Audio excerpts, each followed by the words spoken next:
Talatang ito ay rated SPG. Striktong patnubay at gabay ng magulang ang kailangan. Maaaring may masiselang tema, lengguwahe, karahasan, sexual, horror o droga na hindi angkop sa mga bata.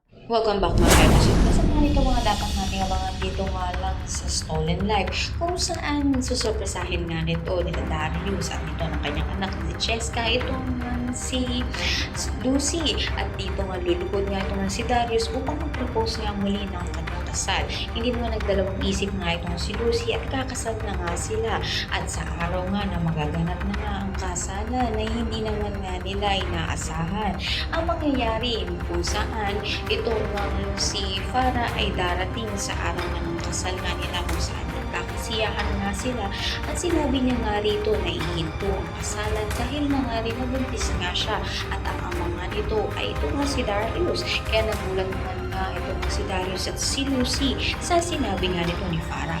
Kaya naman pakatutukan nga natin dito kung maantala na nga ba ang masayang kasalan mo nito ni Lucy at ni Darius dahil nga sa inilagpat nga nito ni Farah. Ano natin nga natin maraming salamat sa